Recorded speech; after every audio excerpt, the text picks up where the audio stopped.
माँ का बंटवारा। रोहन और मोहन दो भाई थे। दोनों की शादी हो जाती है, लेकिन शादी के बाद दोनों के बीच एक नई लड़ाई की शुरुआत होती है। और लड़ाई इस बात की कि माँ को रखेगा कौन। देखो रोहन, इस बार मैंने माँ को पूरे 8 दिन ज्यादा रखा।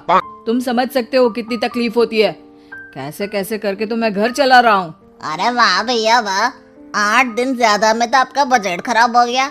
याद है 2 साल पहले जब आप दिवाली में अमेरिका गए थे तो मैंने पूरे 17 दिन माँ को एक्स्ट्रा रखा था। अब बात निकली है तो मैं बोल देता हूँ, तुम्हारी बीवी ने माँ को जो साड़ी देकर भेजा था ना, वो सेम साड़ी मेरी नौकरानी भी पहन कर आ गई थी। पता है कितनी शर्म महसूस हुई मुझे। तभी वहाँ मोहन की बीवी आ जाती है। बस करिए रोहन, मैंने तो अच्छी ही साड़ी दिलाई थी। अब क्या एक बुढ़िया के लिए मैं डिजाइनर कपड़े लेकर आऊं? कम से कम लाई तो, आप तो वो भी नहीं करते। तभी वहाँ रोहन की बीवी भी आ जाती है। देखो हम क्या करते हैं क्या नहीं, ये हमें ना बताओ। अगर हम गिनाने में आ जाएं कि हम क्या क्या करते हैं ना, तो शर्मिंदा हो जाओगे आप लोग। दूर खड़ी माँ बच्चों के साथ बच्चों की सारी बातें सुन रही होती है। वो अपने कमरे में जाती है जहाँ रोहन का बेटा उन्हें कहता है, दादी मैं बड़ा होकर पैसे कमाऊंगा तो आपको बहुत खुश रखूंगा। बेटा मैं तब तक रहूं ना रहूं, पर तुम अपने माँ बाप को कभी कोई कमी नहीं होने देना, उनकी हमेशा इज्जत करना। तभी वहाँ रोहन की बीवी आ जाती है। अरे माँ जी, क्या उटपटांग मेरे बच्चे को सिखा रही हैं? मैंने हमेशा अच्छी शिक्षा दी है, आप कुछ गलत ना सिखाएं। हाँ बहू, संस्कारों में तो मेरे ही कोई कमी रह गई थी। हाँ हाँ सुन लिया मैंने। जाइए अपने कपड़े समेटिए और निकलिए कुछ दिनों के लिए। हम भी सांस ले, थोड़ा तंग आ गए हैं। सास बैग लेकर कमरे में जाती है जहाँ उसके दोनों बच्चे होते हैं। चलो माँ, अब इन लोगों के सुख के दिन है। अच्छा माँ, ले तो जा रहा हूँ लेकिन ढंग से रहना। हाँ अरे एक मिनट। अच्छा माँ, ये हार जो पहन रखा है ना, इसे निकाल कर रख दीजिए। अरे माना कि आपका है लेकिन महंगा है, कहीं वहीं ना छोड़ आइएगा।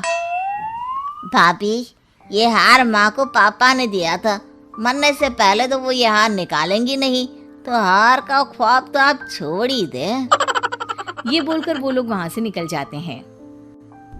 देखो मुझे तो तुम मेरे मायके ही उतार दो, मैं तो इस बुढ़िया के साथ रहने से रही। अरे ये क्या बोल रही हो? माँ सुन रही है ना?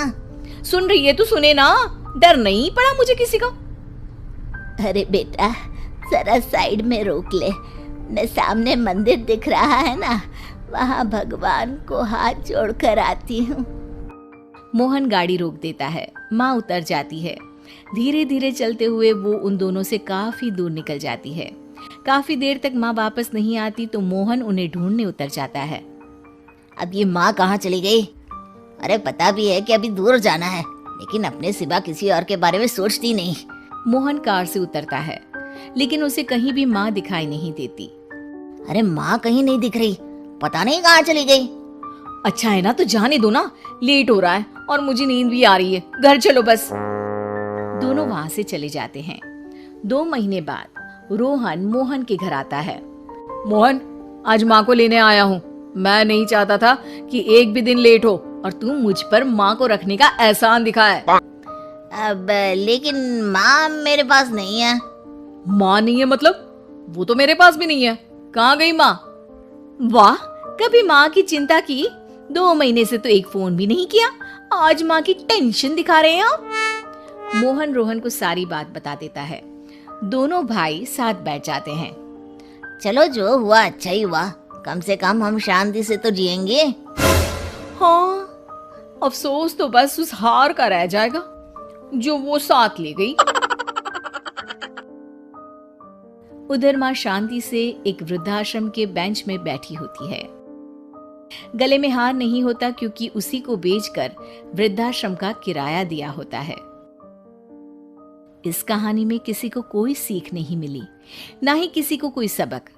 कारण अगर सबक और सीख से लोग अपने वृद्ध माँ बाप की सेवा करते, उनकी इज्जत और मान सम्मान करते, तो शायद इस देश से वृद्धाश्रम हमेशा हमेशा के लिए बंद हो जाते।